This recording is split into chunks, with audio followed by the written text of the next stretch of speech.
Good morning, everyone. Can everyone hear me? Okay.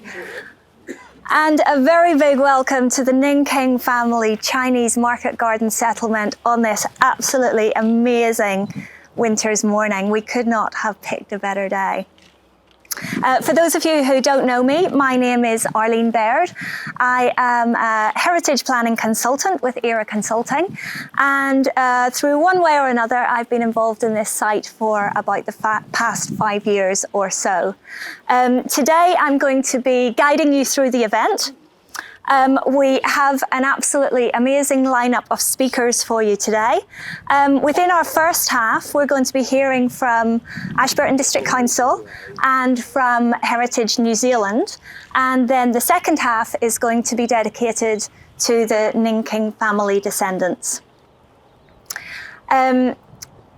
We are also going to be having a little bit of a toast to actually celebrate the acknowledgement of the archaeological site.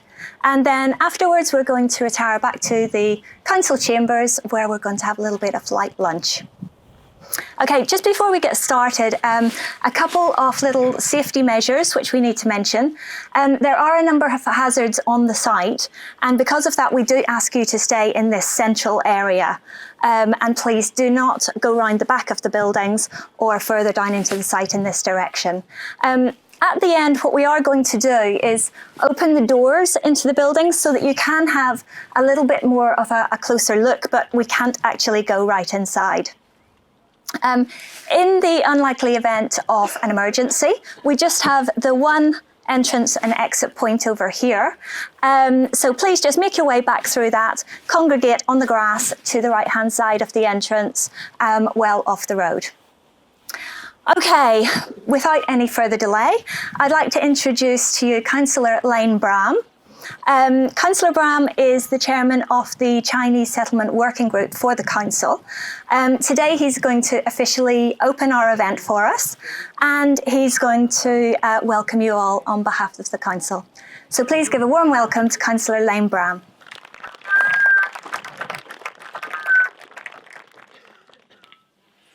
Thank you, Arlene. I know it's black and it's big, but it won't be a sermon. It's all only for me to hold my notes.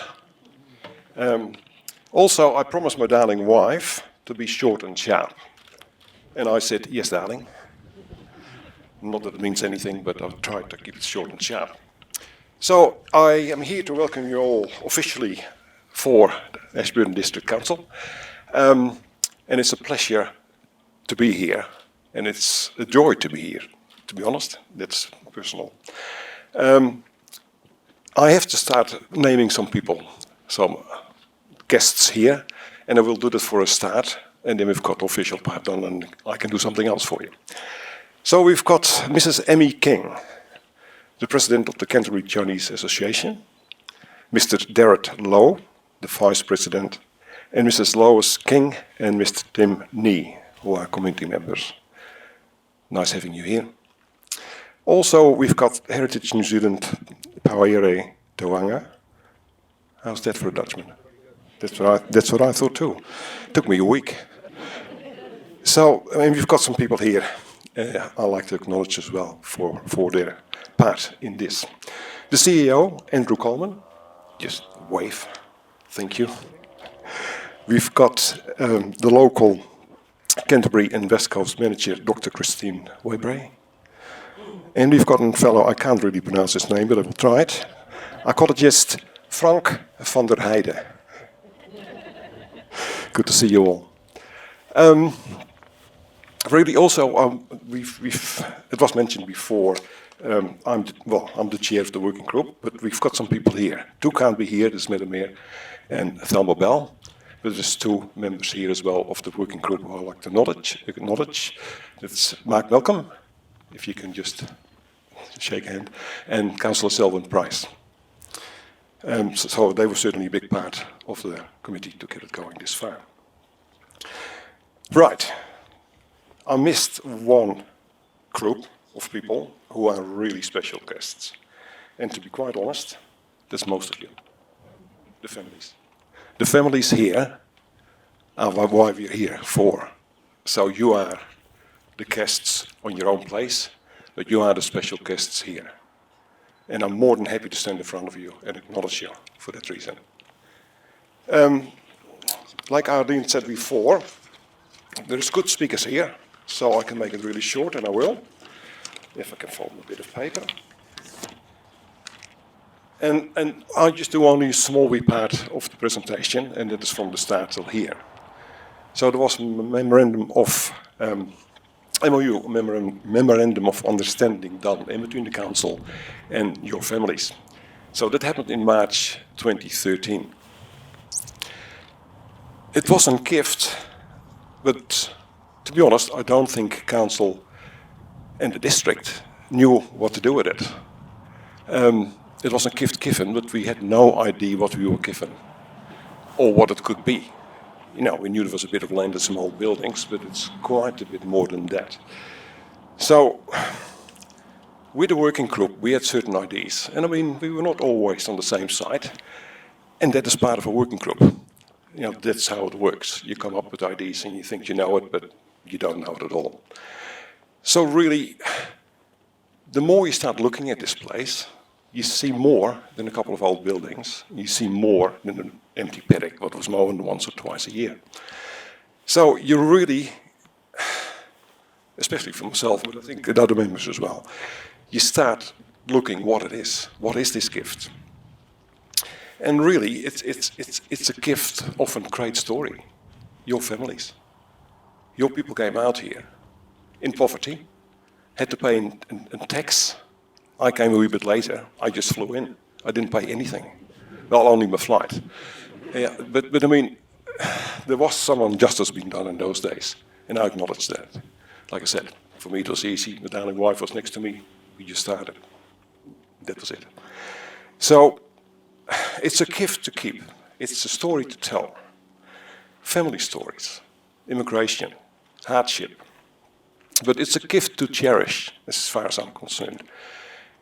The story to tell has to be embraced by the community. We're all into this. So for me, it's a big day. The more I think about it, it's a big day. It's getting bigger and bigger. It is a special day today. It's really special for the descendant of the people and the people of this district. We even made it a beautiful day midwinter. And let's enjoy this day. And let's enjoy the travel forward on this journey together from now on. Thank you.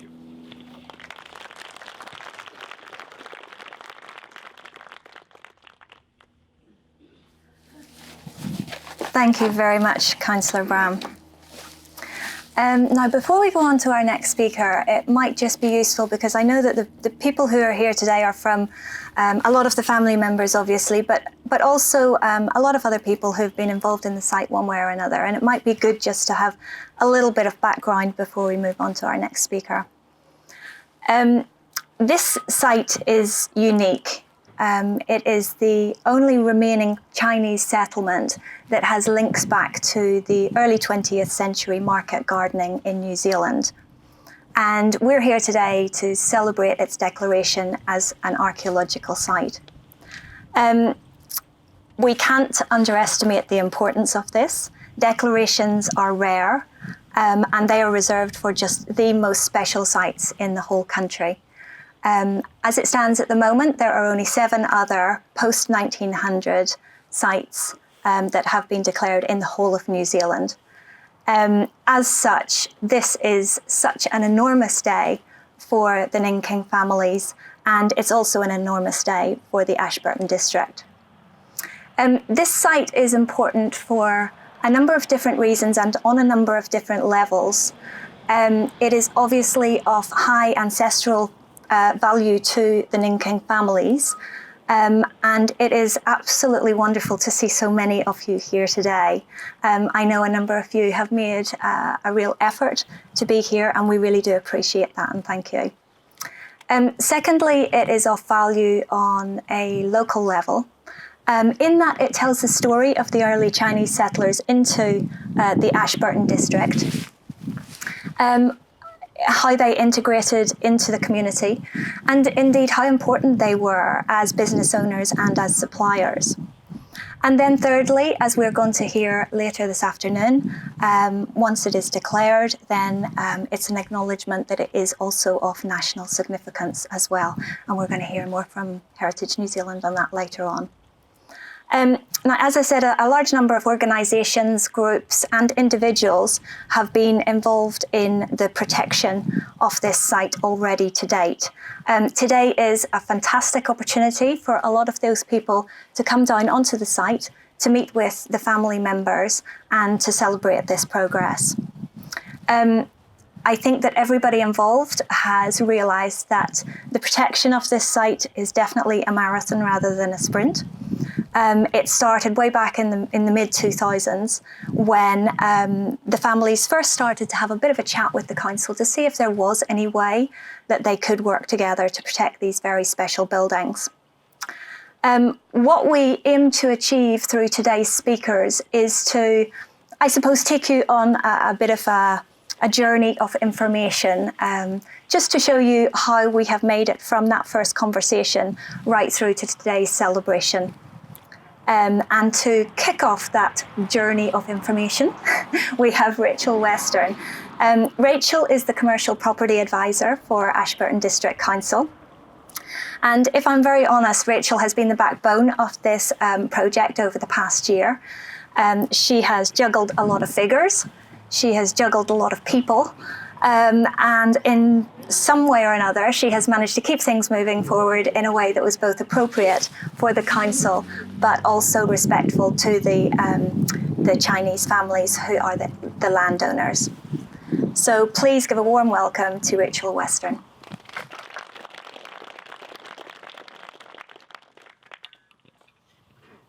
Thank you, Arlene. That was very humbling. It's a great delight and pleasure to be here with you today, and I am obviously very humbled by how things have turned out and by your presence. The Cambridge Dictionary defines conversation as a talk between two or more people in which thoughts, feelings and ideas are expressed, questions are asked and answered, or news and information is exchanged. We've been having a very long conversation. It's involved many people over a number of years. We've had people enter and exit the conversation. Trust has been established. It's been challenging, time-consuming, enlightening, rewarding, and productive. I'm a great believer in having a good chat, and there have been many who have played their part. The MOUs signed in 2013 was the result of a great deal of work and perseverance, in particular on the part of Yip Ning and family, John Rooney and elected members of council. The MOU has formed the framework for funding for Ashburton District Council. In turn, that funding has ensured that Arlene Beard was able to complete her research, providing the foundation upon which we've established this project. This research and this site drew the attention of Frank and Christine from Heritage New Zealand, who have recognised its significance and have actively engaged with the family representatives and Ashburton District Council. A genuine and unforced partnership has grown and looks set to last well into the future. In addition, we've been fortunate to have the support of Underground Overground Archaeology, who have generously sorted, photographed and catalogued many artefacts. So far, with the help of Joseph Builders, we've managed to stabilise and weatherproof the buildings in front of you. We've removed a number of buildings that were either unsafe or later additions. We're exploring further preservation of the timbers for these buildings with Dave Margetts of Heritage New Zealand. There is something about this place, these deceptively simple little buildings, that each time you visit, draws you in and charms you. We'll continue to work toward further preservation, restoration, and ultimately some reconstruction and landscaping of this place, with an aim to open the site up for the community of Ashburton to use and enjoy. I look forward to the next phase of this conversation.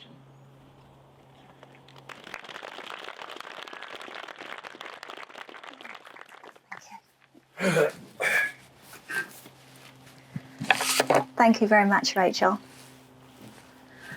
Okay, so our next speaker this morning is Dr. Christine Wybrow.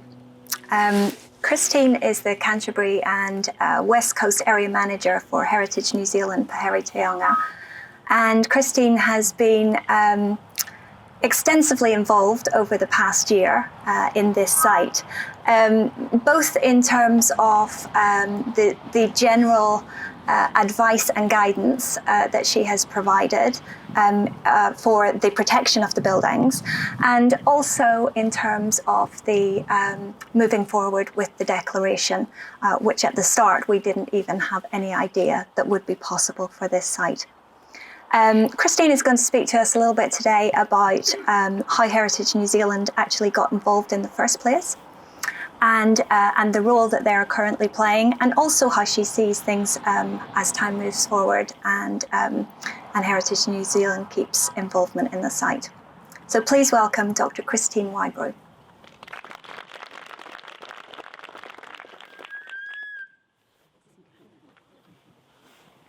Tēnā koutou, ngā mihi ki a koutou. Ngā miti ki ngā mana whenua o Hakatere, te runanga o aro whenua. Kei Heritage New Zealand Pouhere Taonga o e mahi ana, ko Christine Wybrow aho. Nō reira, tēnā koutou, tēnā koutou, tēnā tātou katoa. I'm experiencing some feedback. Before I proceed, I would like to acknowledge the efforts and energy of Ashburton District Council in organising this event today. Thank you also to the in-king families for having us at your home. Heritage New Zealand Pouhere Taonga is New Zealand's lead heritage organisation. We administer the Heritage New Zealand Pouhere Taonga Act, which gives us responsibilities to maintain the New Zealand Heritage List, Rārangi Kōrero, administer rules around archaeology, and advocate for the protection of sites of significance to Māori. We also have an important role in advocating under the Resource Management Act for protection of historic heritage. But my favourite part of the job is to promote the appreciation for heritage among the people of Aotearoa, New Zealand. It was in this capacity that I visited Ashburton in November 2017 to join the ceremony for the unveiling of Historic Places Mid-Canterbury's first blue plaque on the Ashburton railway station footbridge. At the after-match function, I got chatting to a very pleasant Irish woman working as a heritage consultant for the council. She told me about this Chinese settlement that the council was working to restore. That day, a resource consent had been issued for restoration works. She offered to take my colleague Robin Burgess and I to the site, and we drove there in convoy, not knowing what to expect. What I saw opened a window on an aspect of life in Canterbury that I knew nothing about. It was a way of life locked in time. But without intervention, the buildings that housed these stories would not last long. This story had to be told. This place needed our help. But we didn't seem to have the right tool in our toolkit. Entry in the New Zealand Heritage List was redundant as it was already scheduled in the district plan, and the council was already doing all it could to stabilise the site. Besides, would never get agreement for listing from so many owners. Archaeology didn't apply as the site wasn't pre-1900, so how could we help? Then I got back to the office and saw Frank Vander, our senior archaeologist. He'd recently returned from secondment as our manager archaeology, and he was looking for a challenge. So I sent him an email. I said, "Today I was fortunate to meet Arlene Baird in Ashburton, who took me to see the Chinese market garden complex situated on Allens Road, Ashburton. The site is 2 hectares of rural land, now suburban fringe, which was leased and later owned by a group of Chinese families, principally the Ng family. A market garden was established here in the 1920s, and a complex of associated buildings remain, as well as the garden plot, the pig oven, water tower and building platforms. Kat Watson has visited the site and recorded the buildings, I believe, and mapped the sites of the rubbish pits and long drop based on the knowledge of former resident Yep Ning. In talking to Arlene, it seemed to me that the site is a very suitable candidate for consideration for declaration as an archaeological site. This would allow some protection for the standing buildings, but also ensure proper recording of below-ground archaeology.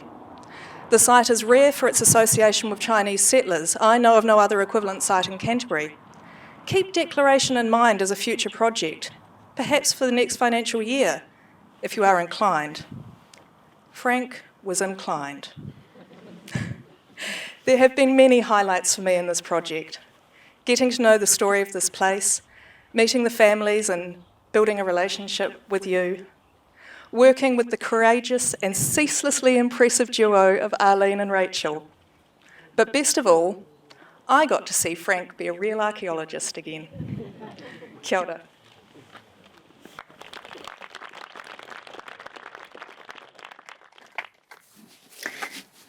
Thank you so much, Christine. Okay, so our next speaker this morning, I believe, has already won the hearts of most of the family members that he has met to date. Mr. Frank Vander Heijden, as we have just heard, is the senior archaeologist for the Canterbury West Coast area for Heritage New Zealand, Pouhere, Taonga. And Frank, like Christine, has been extensively involved in the site over the past sort of 12 months or so. He has been very central to the whole declaration process. He has spent a number of days working on site, both with ourselves and with Joseph Builders when they have been here. And he has also, probably more importantly, spent quite a large amount of time with the family members, talking through the history and recording a lot of their stories. Frank is going to talk to us a little bit today about the importance of the site, its heritage and its archaeology. And he's also going to tell us a little bit more about the actual meaning of the declaration itself. So please give a very warm welcome to Mr. Frank Vander Heijden.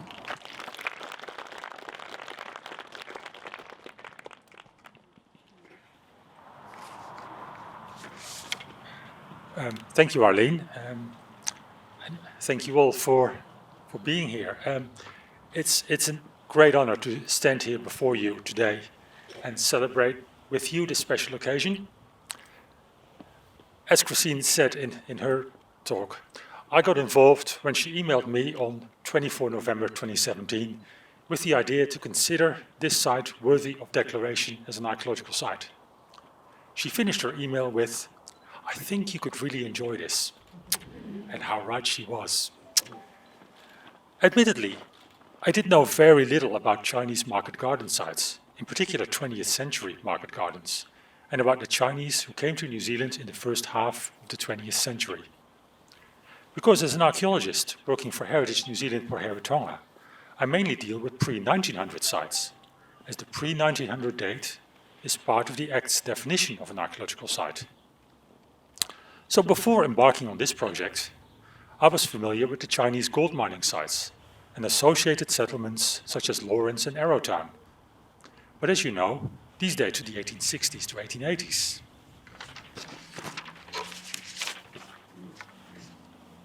However, I quickly realized how special this place was when I started doing the research for the archaeological report that would inform the declaration proposal.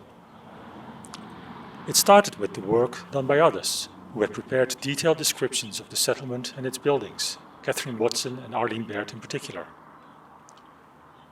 You all know the settlement's history, so I won't dwell on that too long. Established in the early 1820s, the business went from strength to strength, growing quickly through hard work to become one of the largest Chinese market gardens in the South Island. And as the business flourished, a settlement grew on the land, part of it which we can still see around us today. And it quickly became more than just a business. During our meetings with the families, it became clear it was an important starting point for later immigrants. It provided a place to start, offer employment, companionship, and an introduction to the New Zealand way of life. It was an integral part of the Ashburton community and provided those later immigrants with the connections and confidence which enabled them to move on and set up their own businesses elsewhere.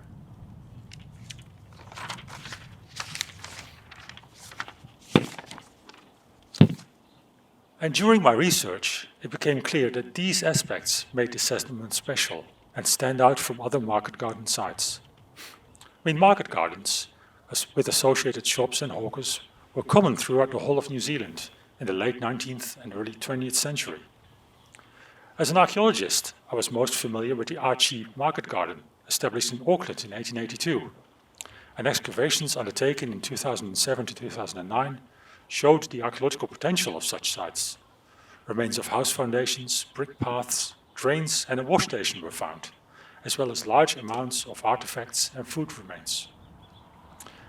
And together with the stories of the Archie family, who were closely involved and assisted with the archaeological investigations, this enabled a detailed picture to be painted of the daily life in a Chinese market garden in a large urban center in New Zealand. And this site has that same potential. Through excavations, we could learn about the settlement's layout and changes over time, how labor was organized, the technology and techniques used in gardening, what produce was grown, and how people adapted to their new homeland.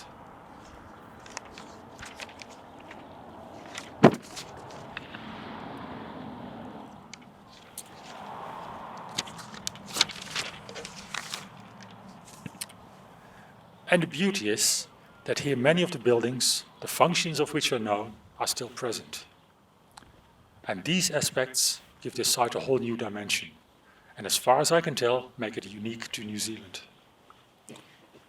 I would like to thank you again for allowing me to become a small part of this settlement history, by allowing me to tell its story as part of a process which has led us to this event today.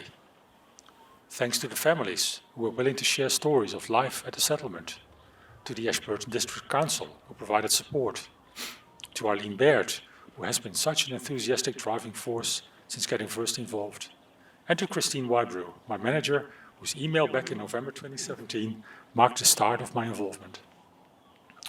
Also thanks again to Heiden from Underoverground Archaeology for making staff available to research the material that was found during the restoration process. Finally, I would like to finish off with the conclusion that the Ning Brothers Market Garden Settlement is a very worthy addition to the relatively short list of nationally significant sites Heritage New Zealand Pouhere Taonga has declared archaeological sites under our Act. So from tomorrow morning at 9 o'clock, when the Gazette notice is published, this site will be formally acknowledged and protected as such. Thank you very much.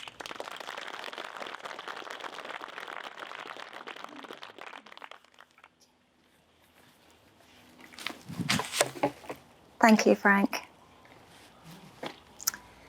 The involvement of Heritage New Zealand changed the whole momentum of what was up until that point quite a slow-moving protection project. As you have heard, obviously, we did get a lot of guidance and support from the Christchurch teams. But way beyond that, I think the Heritage New Zealand involvement actually it changed the momentum. Provided immeasurable support and guidance, but it provided a level of validation which up until that point we just didn't have. And it provided a sense of confirmation that the site actually is unique and is worthy of retention. Today we are incredibly privileged to also be joined by the Chief Executive of Heritage New Zealand Pouhere Taonga, Mr. Andrew Coleman. I have to say we're very excited that Mr. Coleman is here today, and thank you so much for taking time out of your very busy schedule to join us on this sunny Sunday morning. It's very important for him to be here today because he gets the opportunity to actually visit this very special site, which no doubt his team have been talking about for the past year or so. Also that he gets the opportunity to meet the Ning family members. And as well as that, very importantly, he is going to be playing such a pivotal role in our event today. So without any further ado, please welcome Mr. Andrew Coleman.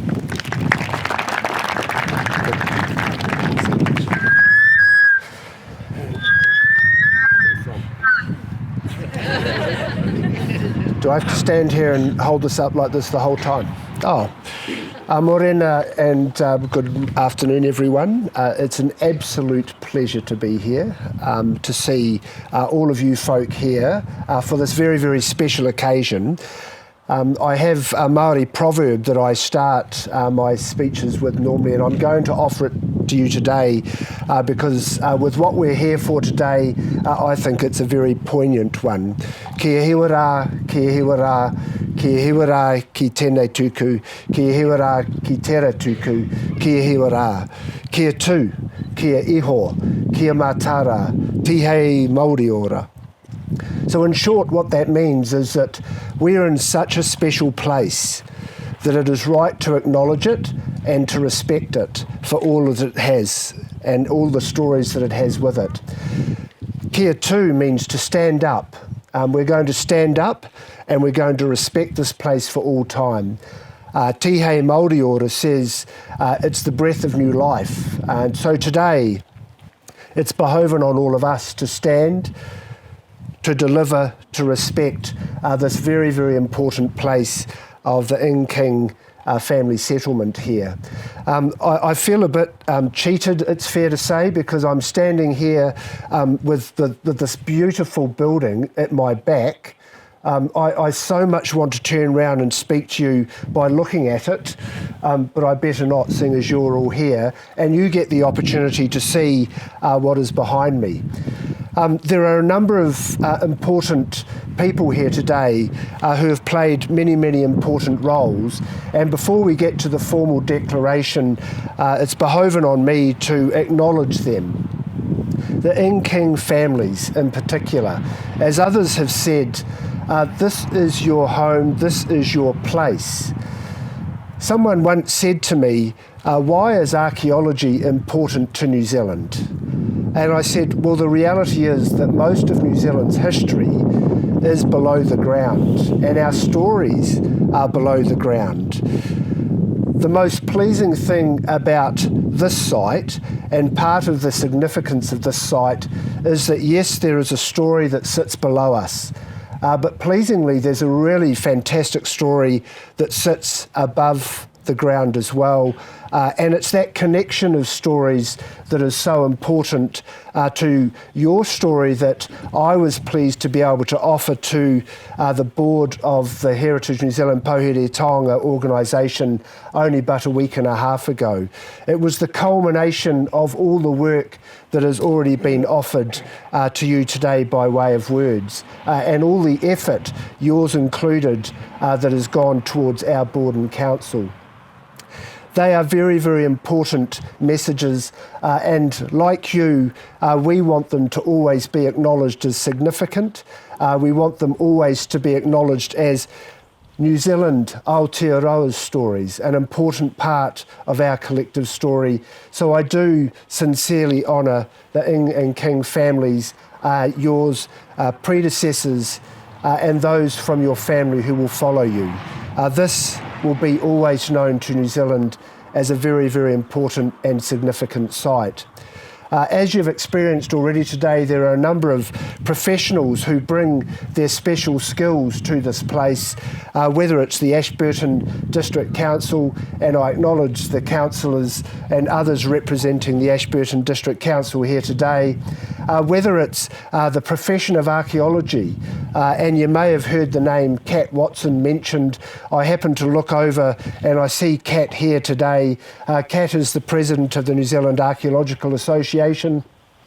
It's about other professionals with heritage interests, and I acknowledge today members of the Mid-Canterbury Historic Places Trust, a fantastic initiative. In fact, I should have said the award-winning Historic Places Trust of Mid-Canterbury, having been the recipients of the award that Heritage New Zealand Pouhere Taonga sponsors at the Canterbury Heritage Awards last year.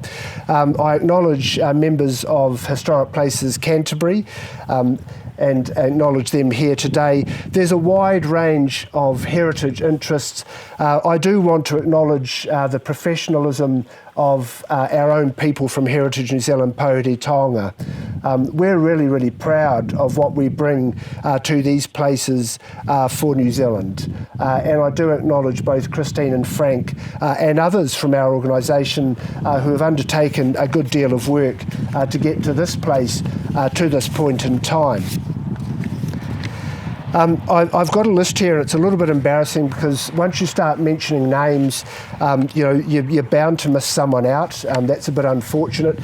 These three names have already been mentioned: Arlene Baird, Rachel Weston, and Frank Vander Heijden. They took your story, the King family story. They know why it was significant. They heard from you. But the way that an archaeological declaration works is that your story has to be written. And I had the pleasure of presenting the written words of your family story to the board of the organisation in Waitangi only but 8 days ago. Our board consists of the Right Honourable Wyatt Creech. He's our board chair. He was the former Deputy Prime Minister of New Zealand. Our new board chair, the Honourable Marion Hobbs, she was privy to the work that was presented to the board. We've got Sir John Clark, Kahurangi Rangimarie Nader Glavish, Chris Cochrane, Bryce Barnett, Mary Nazor, David Nicol. They are members of our board. Those names won't potentially mean much to you, but they are the people who sit as our board to formalise the declarations of things such as this archaeological site. They don't take things lightly. They have to be convinced. They have to be convinced around the word significant. They have to be convinced that each individual site is indeed significant. They have to be convinced that the story that is unfolding with this declaration is indeed a story that tells an important part of New Zealand's story. I think when the paper was presented to them, the King family in particular, you should be pleased to know that it took about a minute of deliberation because they were absolutely convinced by the significance of this site and the importance of this site. It's a great honour that on behalf of the board of Heritage New Zealand, Pouhere, Taonga, I read to you their words. And their words are that they wanted to confirm that following gazettal on the 8th of July 2019, the site of the King Brothers Chinese Market Garden settlement at Allens Road, Ashburton, is to be declared an archaeological site pursuant to Section 43 of the Heritage New Zealand Pouhere Taonga Act 2014. With that declaration and the gazetting tomorrow morning, this is now known to all of New Zealand as a very, very significant archaeological site, and I congratulate once again all those who have participated in that declaration from our board. Sincere, deep appreciation for all your work and for the King family, for the history that your family has been able to provide to New Zealand. Thank you very, very much. We have a number of presentations, I understand, that are now going to be handed out to some key individuals of the King family. What I'd like to do is, as I call your name, and I'm sorry to embarrass you, but it's your family that brought us here, and I want you to acknowledge your part that you have played in this. And so we are going to present in order. And please stand so you can receive these gifts from us. Arthur King.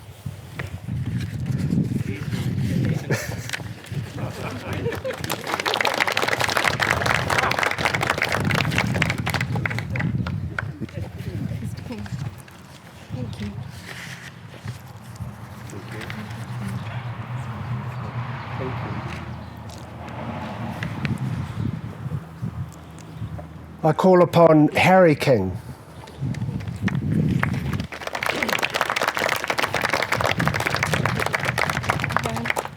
Thank you.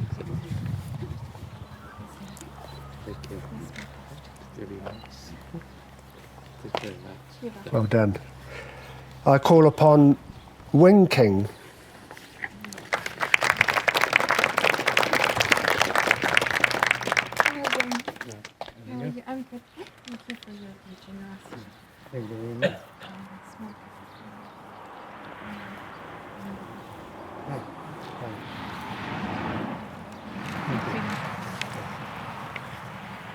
I call upon Yip Ning.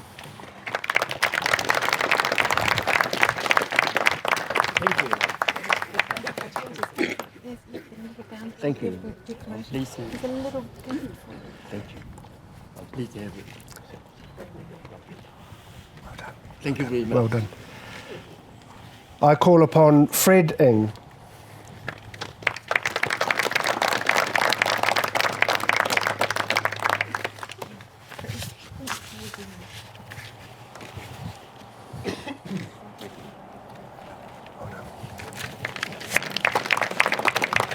And I call upon Tim Ing.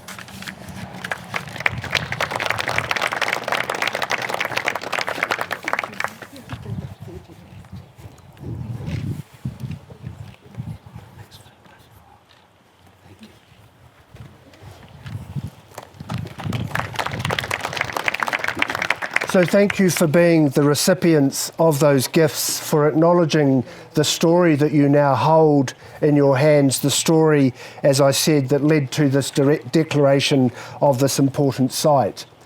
Today is a milestone day because it is one day that has had a lot that preceded it. But it's not the end of our story. It's not the end of your story. The Ashburton District Council, heritage advocates from Mid-Canterbury and the broader Canterbury region, our own organisation, Heritage New Zealand Pouhere Taonga. It's behoven on all of us now to ensure that this story continues to be told, that this story is enduring, that this archaeological site and its declaration remains at the forefront of our minds for all time, that this site becomes a truly interpreted site, an important site for this area of New Zealand and indeed for all of New Zealand. I can assure you that Heritage New Zealand Pouhere Taonga, we will be a faithful partner for all time in relation to this site. We will work with you and the District Council and others because we are together the kaitiaki of this place. I think I'm now, and I know that it's only just after 12, but we are going to propose a toast. And I understand that if you take a glass as they come down each of the aisles, once we've all got a glass in our hands, I will propose a toast.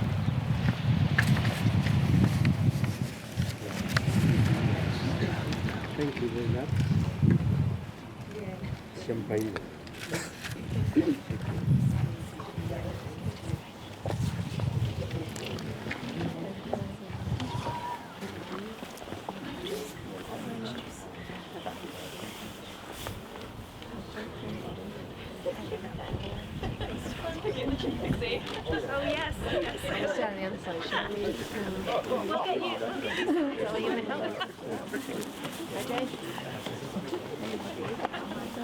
There's one wine.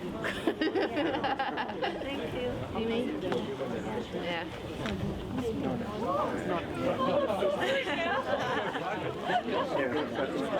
Christine's driving back to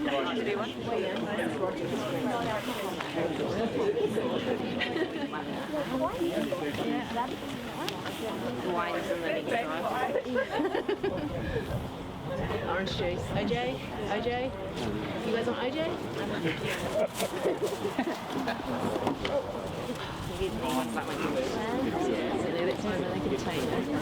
Yeah, sorry. Should I drink that one? No. Got one?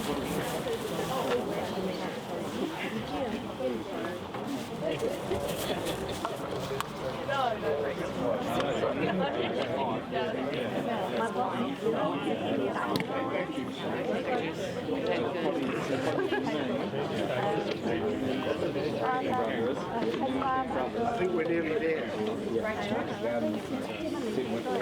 No, you can. Has everyone? Let's jump on here.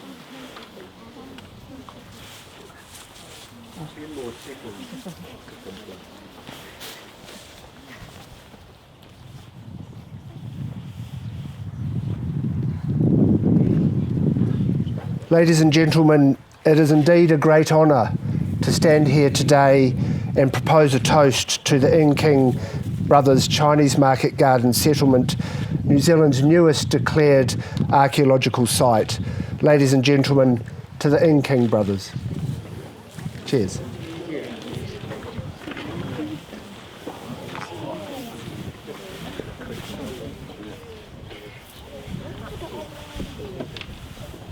Well done.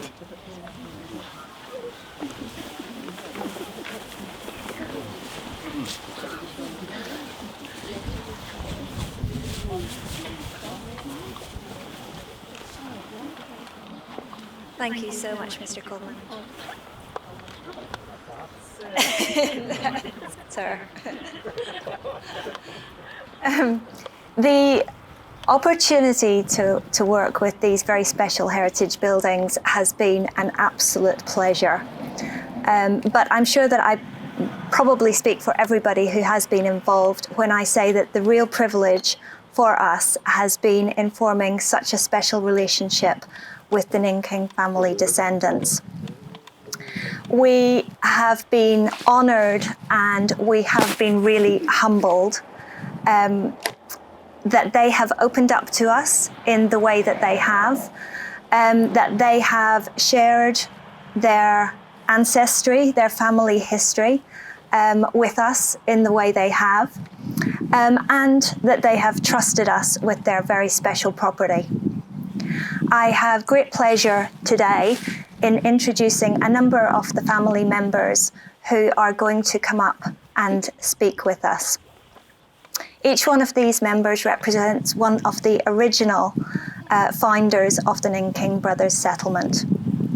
So the first speaker that we are going to ask to come up today is Mr. Tong King, and Tong King is the son of Young King.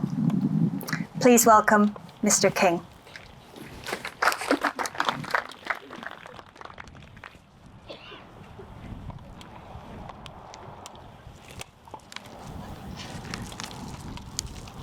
Good morning, everyone.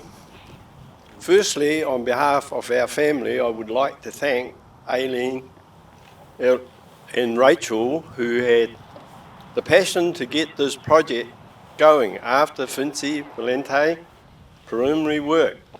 Initially, the family gave the land to the council to make a park so that the community could use it for relaxation purposes. We certainly didn't expect the buildings to be preserved or that Heritage New Zealand will be involved.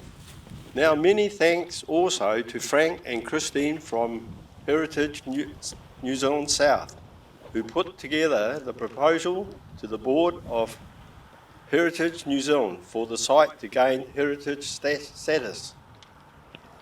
And then King Market Garden started in 1921 and finished in 1965, employing many Chinese men originate from the Toisan County of southern China. My dad, Young King, arrived in New Zealand 1924, aged 15 years, paying the £100 poll tax. He attended a Catholic school in Gore to improve his English before coming up to Ashburton. Here he worked in partnership with his brothers, Charlie and James, and cousins, Phuk Nang, George Bow, and Don Chong. They grew many variety of vegetables to supply the town folks in the Mid-Canterbury district, serving the towns like Methven, Heiden, Mayfield, Mount Somers, Rukaya, Chertsey, Iverton. Initially, they used their horse and cart. They used to start about 6 o'clock in the morning and they come back about 10 o'clock at night, with their horse and cart. And later, in the 40s, they start to buy trucks. So then they went on to trucks. They used the draft horses to work the land for cultivation and harvesting.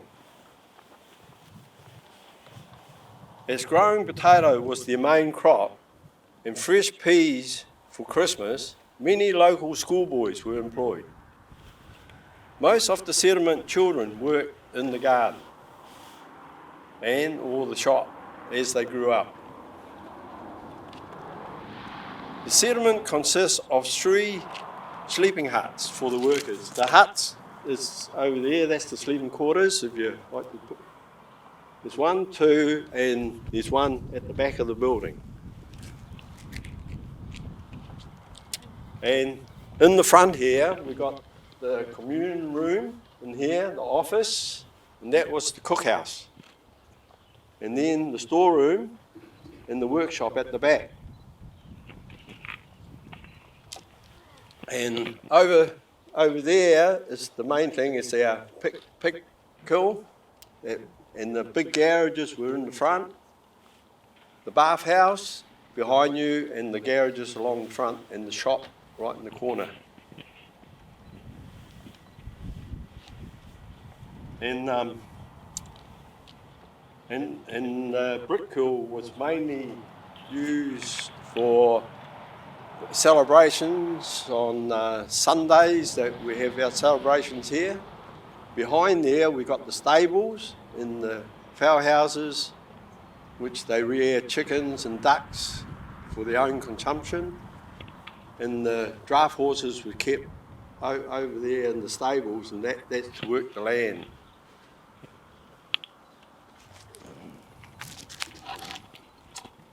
My dad's main role with Uncle Charlie on the settlement was to keep the business accounts of the both garden, and later on they had the Burnett Street shop, paying the weekly wages to all the employees. So they're the two that worked all the accounts.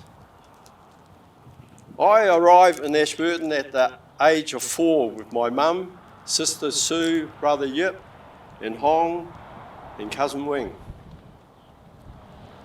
In March 1949, we joined the other men and families on the settlement. Over the next 12 years, there was about 14 families living here, with the children all attended Allenton School. With the closure of the Market Garden by 1965, all the families had shifted away, except our family. With my dad and 2 brothers, Yip and Hong, we took over the fruit shop in Burnett Street. Once our dad passed away, 1989, brother Yip took over the responsibility of looking after the settlement, a total of 48 years after the firm had closed. I have fond memories when I was growing up back in the 1950s. Mr. Bathurst, the mayor and his wife, and John and May Lane from Lane Walker Rakan, and Mr. and Mrs. Corsland used to live just over the road here, visit the settlement each Christmas, giving out presents to us children. And every year in the early 50s, the firm used to hire a bus on show weekend, Christchurch show weekend. It was a holiday. And it used to hire a bus and take us all to Christchurch, either go to the show or go to the men used to go to the races. And every year the firm hire a bus and take us out for picnics. Most of the time we used to go to Peel Forest, so that's the enjoyment of the firm used to hire buses and used to go away for picnics during the day, during Sunday. Arthur King taught reading and writing of Chinese to the children. We used to, on Sunday, we used to have our Chinese classes out in what we call our new school, just right, the last room here. And later on, Mr. Wui Kun Yi, who was a Chinese school teacher, arrived in the settlement, and his father, Yi On Get, was one of the employees of the garden, so he took over teaching us a bit of writing and reading of Chinese. On Sundays, the settlement was a hive of activity where friends and relatives would come from other towns for Sunday dinner and join in games of mahjong and other card games. That's where they used to play there. In the men's room there, in the kitchen just there. We are very thankful that the people and business in Ashburton accepted us into the community from time that we all arrived in New Zealand. Thank you.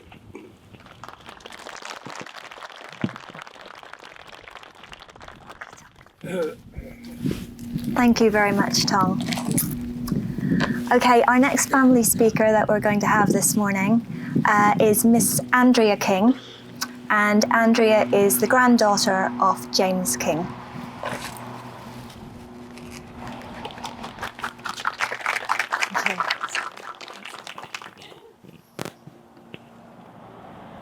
Good morning, everyone.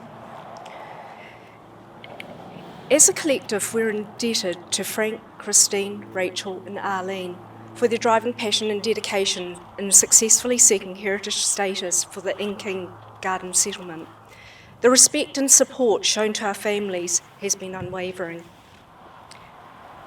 To be confirmed and recognised as New Zealand's 8th heritage archaeological site is truly an honour and extremely auspicious for Chinese as a whole.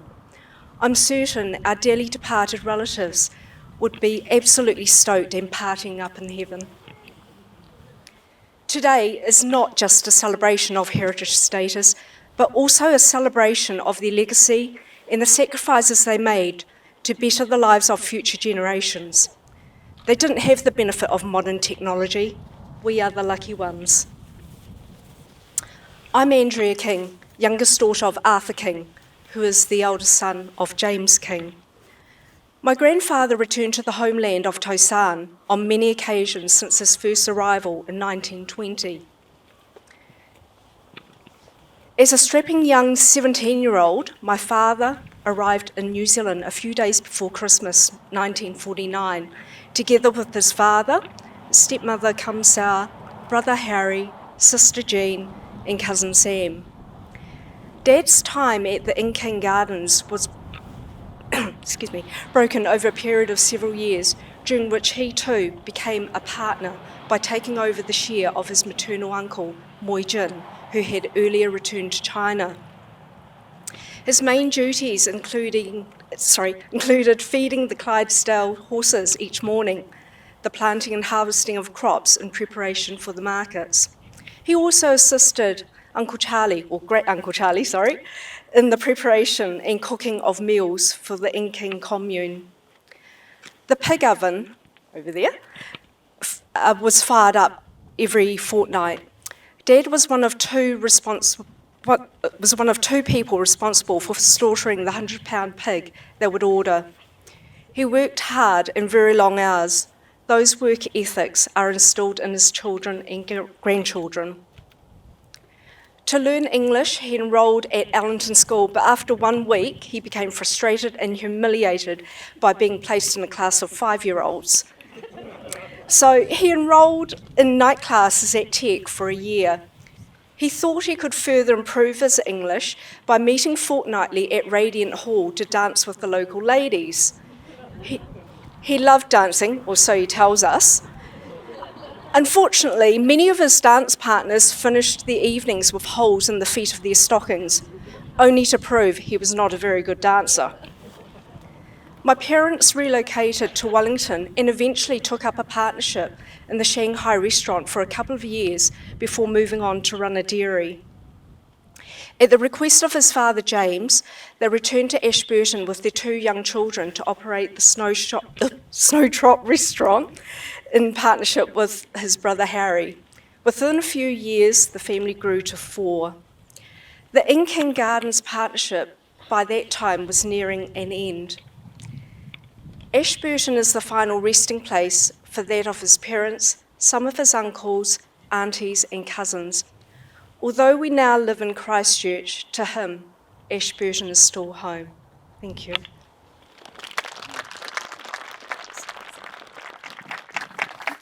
Thank you, Andrea. We have heard many of the stories in the past, but when you actually hear the stories when we're all sitting here on site, it makes them so very real. So our next family speaker this morning is going to be Mr. Bruce King, and Bruce is the grandson of James King. Thank you.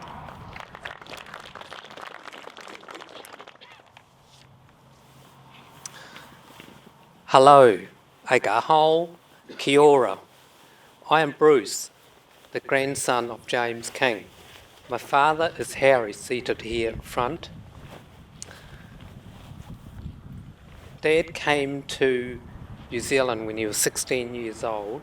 He travelled from Hong Kong on a ship that was previously a troop carrier during World War II, arriving in Sydney in October 1949. He took a teal flying boat to Auckland. This is before the days of Air New Zealand. 2 train trips and a ferry ride. He arrived at Ashburton 1 week before Christmas 1949. The day after on his arrival, he started work at the King Brothers farm over in Racecourse Road, about 3 kilometres away. From Easter 1950, Harry lived most of his time with James and the family in the house on the settlement, which is probably just where those trees are, about 70 metres behind you, which has since been demolished. Harry attended Allenton School and the Ashburton Technical College. He worked on the Racecourse farm for a short time, 6.5 weeks, often 13 hours a day. In 1953, Harry went to work at the King Brothers fruit shop in town at Burnett Street. One of his duties was driving south to places like Heiden, Eiffelton to sell produce to the rural clients every fortnight. 2 or 3 times a week, Harry would travel to Christchurch to the produce markets carrying large loads, often up to 100 apple cases of locally grown produce from the farm on Racecourse Road.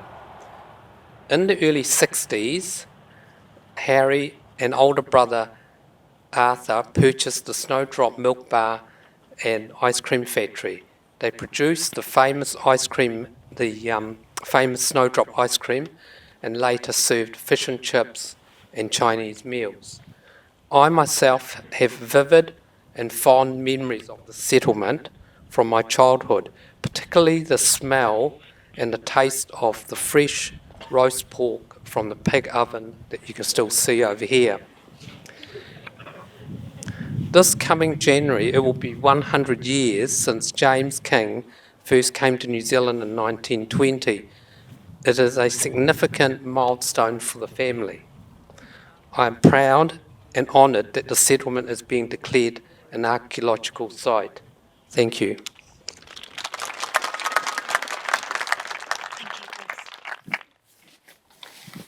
Thank you, Bruce. Okay, and the next family member that we're going to hear from this morning is Mr. Robert King. And Robert is the great-grandson of Charlie King. Please welcome Robert.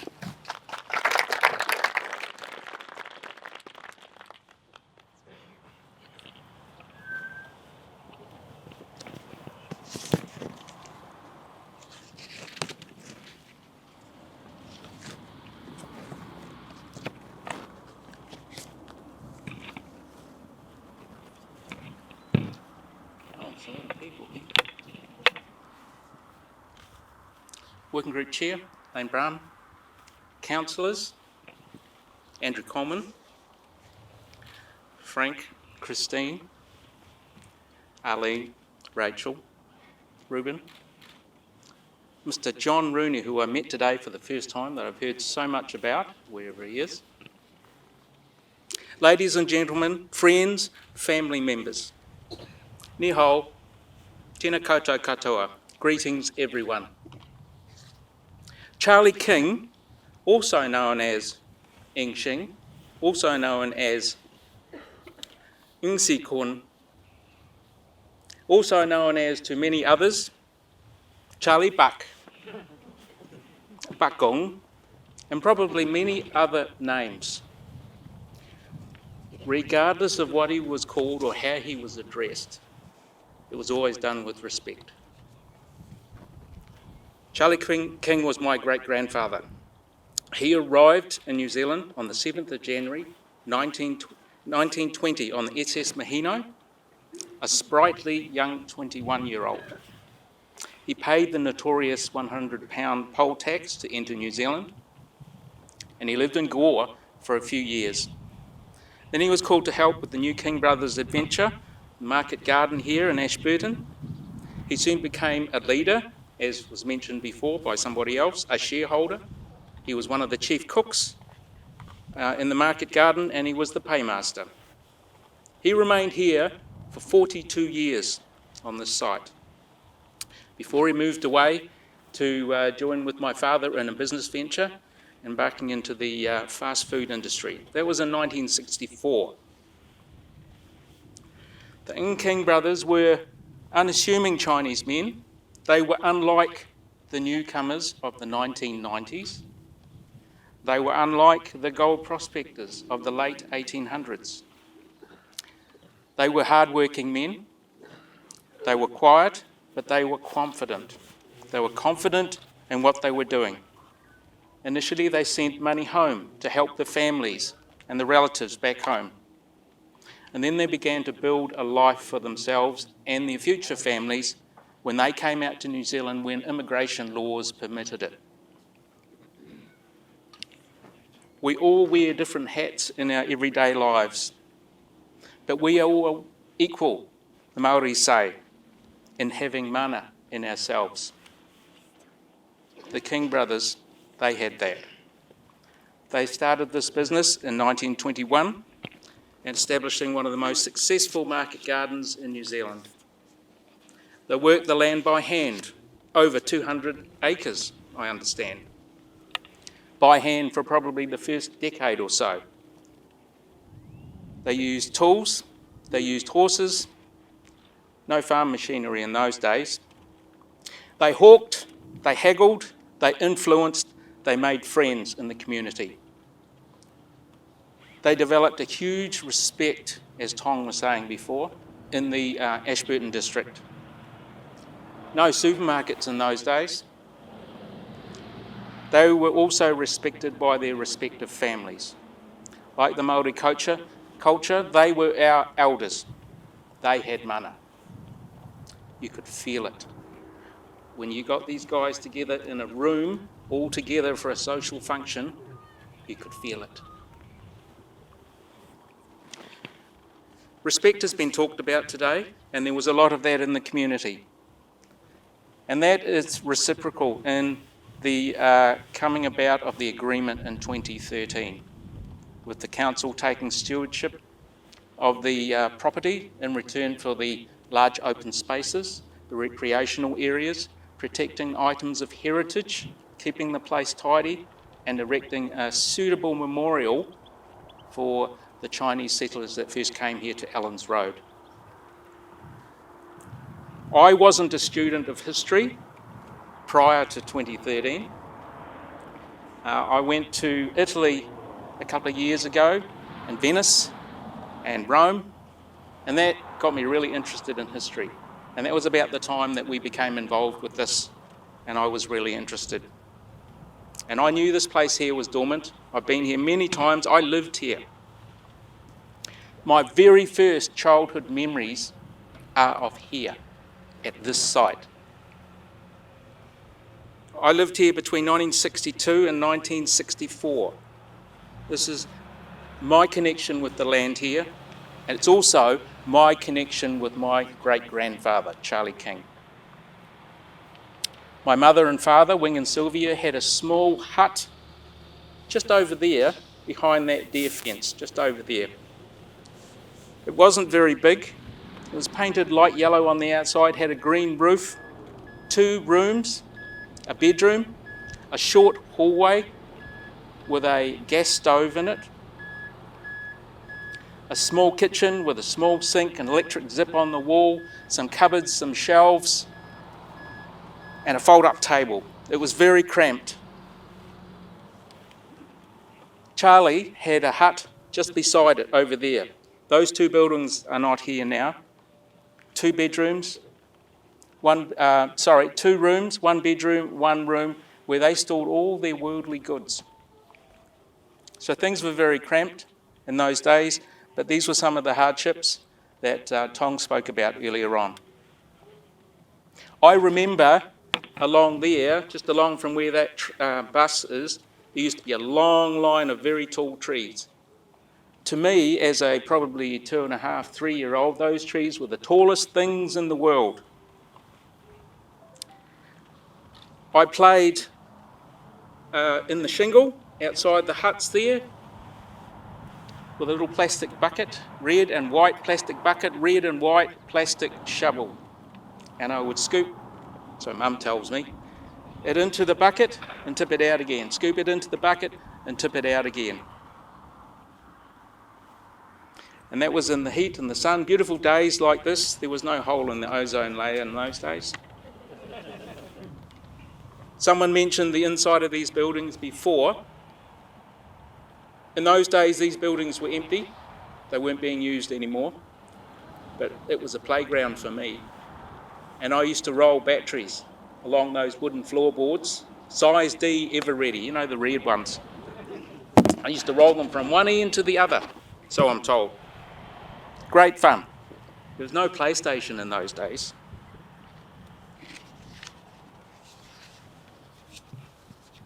I remember accompanying my mother and my grandmother to where they used to do the laundry, which is that building, just over there. I'm told I did fall in the creek. Kevin, I think it was you that asked about that the other day. They mentioned it. Yeah, I'm told I fell in the creek too, but I don't remember it. That bay and that shed there, that very first one on the left, was where our family stored their Heiden special. It was a blue colour. That was our spot.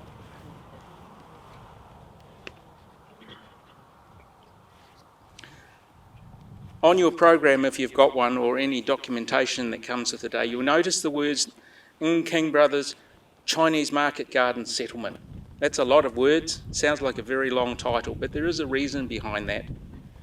In some of the meetings that the families have had in talking about this and consulting about the way we were moving forward, we thought calling it a Chinese settlement or a village or even Chinatown wasn't really the right way to describe it.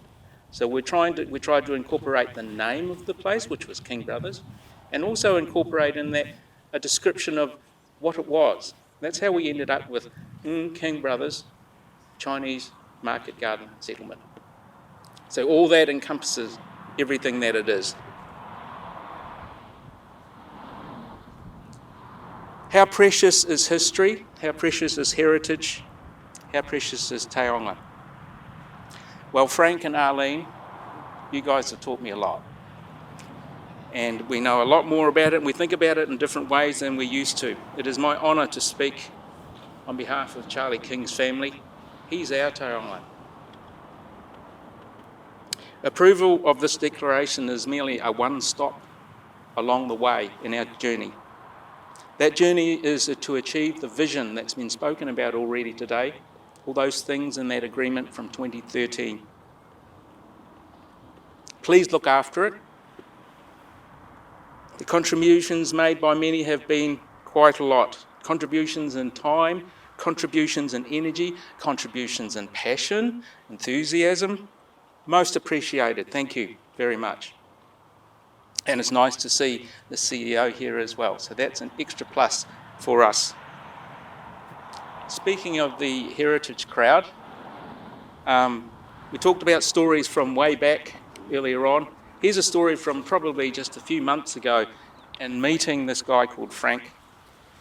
He said, do you mind if I dig a few small holes, probably about 6 inches, because I want to study the soil, what the drainage was like, what it means, how it meant a lot of things. I didn't really understand. He said, would you have any objection? And I said, what, just little holes? He said, yeah, just a few inches, 6 inches. I said, that's fine, I don't have any objection to it. And when they did the salvage day a few months ago here, I came here on the site and Frank was walking around with his little shovel, digging these little square holes, about that deep. Wandered around and stood beside him. How's it going, Frank? Oh, it's going very good. I've done one over there and one over there. And I said, find anything? No. Oh, I thought, that'd be disappointing then. And he says, no, that's good. Finding nothing tells us a lot. So finding nothing tells you a lot. Oh, yes, it means this, and this. Frank will probably tell the story better. It does mean a lot. And it means that the drainage was like this, and it was like this here, and a few years ago it was like this.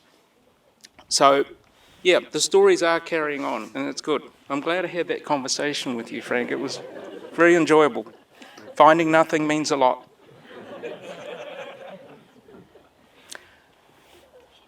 What did I say? Kia ora. Thank you.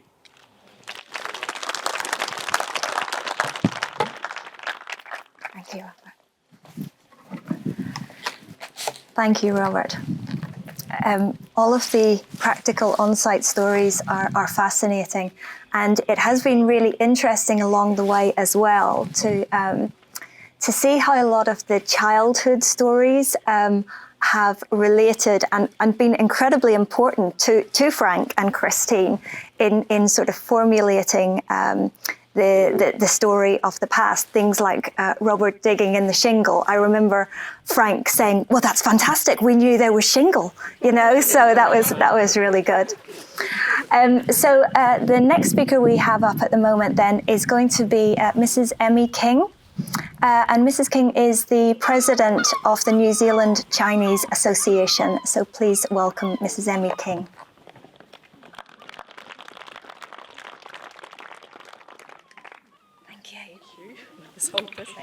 Good afternoon, everyone. Brought my big work notebook. Right. Good afternoon. My name is Emmy King, President of the Canterbury branch of New Zealand Chinese Association. Councillor Brown, Mr. Andrew Coleman, Arlene, Rachel, Frank and Christine. Welcome. On behalf of the New Zealand Chinese Association, I wish to acknowledge members of the Ashburton District Council, Arlene, the Heritage, New Zealand, Pouhere, Taonga, and the descendants of the Ning King family to be part of this momentous occasion to celebrate a very special historical event of the largest Chinese settlement in the South Island of New Zealand. We congratulate the Ashburton District Council, Heritage New Zealand, Pouhere, Taonga, and the descendants of the Ning family to declare the King Brothers Chinese Association Garden Settlement as the 8th archaeological site in New Zealand. Oh, my computer's not working. Sorry. Okay. As the longest and old established Chinese organisation since 1935, we have a lot to be thankful for the longevity of the preservation of our Chinese history and of our people coming to New Zealand as migrants and refugees. Okay. I think I found it. No, sorry. Okay. We congratulate the Ashburton District Council with the meetings and collaborations to initiate an opportunity of preservation. We can reflect and celebrate our forefathers' success to achieve today to build a place where they called home in New Zealand.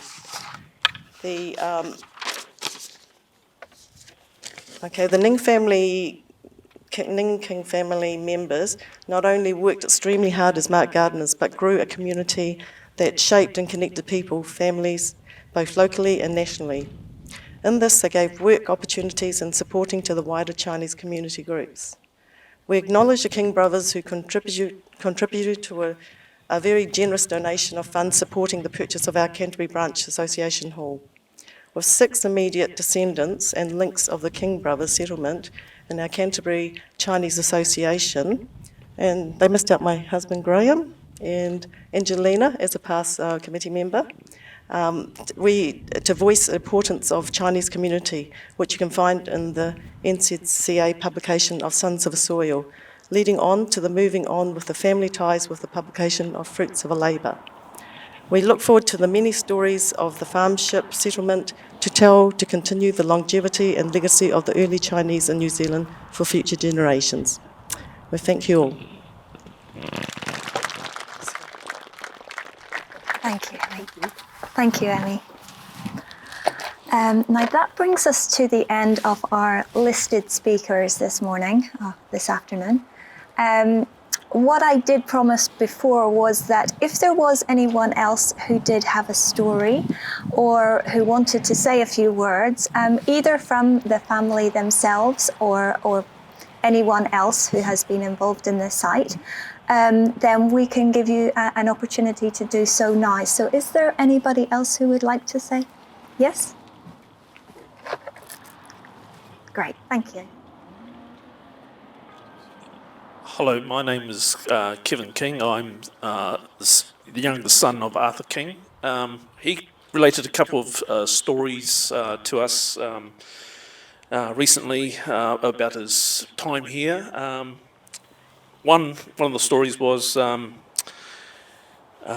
his father, James King, owned a site, another farm, 3 kilometres away, which Bruce has already mentioned. My dad drove the car to the Racecourse Road site to start ploughing the farm to grow some potatoes. It was early in the morning. He arrived there, harnessed the horse, the Clydesdales, and started ploughing the rows. After an hour or two, he noticed that there was a storm coming from the south, and he thought, "Oh, I've got 3 rows to still do." And looking at the storm fast approaching, he decided to giddy up the horse, all right, and shook the reins, yelled at it, and before you know it, the horse dropped on the ground. Inspected it. The horse had died. The Clydesdale had died. And so they left it there. The storm had approached, and so the horse, the Clydesdale, remained there for 3 days, while a couple of the employees on Git and Yi in Soon, and another employee dug a hole, a burial site for the Clydesdale. Took them quite a while to dig the hole because the Clydesdale's quite a big horse, and they had to get a tractor to push the horse into the hole and cover it. So that's one story. Another story was on a cold July morning, they'd load up the produce on Racecourse Road and ready to take to the market, and Charlie King was driving the truck. My dad followed behind in a Ford van and headed up to Christchurch at 6 a.m. in the morning. It was raining that morning. By the time they got to Christchurch, it was snowing heavily, and Charlie had got a wee way in front of Dad and got to just out on the outskirts of Christchurch in Hornby. The snow had settled, probably quite a few centimetres, and the part where he was driving was compacted, and he's lost traction, ended up in a ditch. So he then went into a neighbourhood house and phoned up Charlie King, because he was supposed to be heading towards Maha Gardeners in Christchurch, and phoned up him and said, "I've had an accident. the van's in the ditch. So Charlie instructed him to get a taxi, come to where he was. My dad then had to hop in the truck, take the fruit that Charlie bought, back to Ashburton, and after he unloaded that, he had to go all the way back to Christchurch to pick up Charlie and all the fruit that Charlie had bought that day, and Charlie had arranged the insurance people to pick up the van and take it away. So those are the two stories that my dad related to me in his time at King Brothers. Thank you.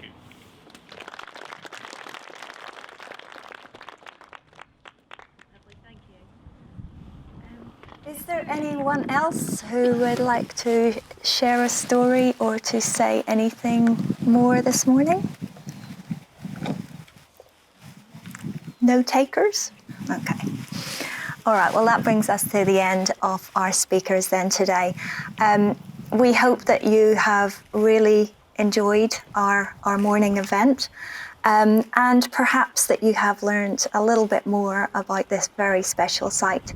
I know when we first started working on it, everybody would say, really, Chinese settlement in Ashburton? Didn't know it had one, even though they may have driven past here many, many times. A massive thank you to all of our speakers today, both on the professional side and from the families. I think that it was a really balanced group of speakers, and we heard from all angles. And we certainly feel that this declaration is certainly something that has been worth celebrating. So what we're going to do, obviously we've got our 2 buses here which are going to take everybody back to the council for a little bit of light lunch. Just before we go, what we're going to do is try to get a group family photograph of all the family members in front of the buildings here.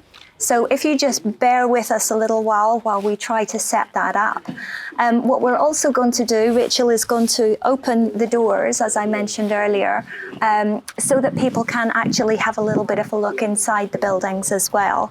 So we might try to do the family photograph first, and then we'll open the doors and people can have a little bit of a look inside. So thank you very much indeed, everyone. And we will see you all again when we get back to the council chambers for lunch. Thank you.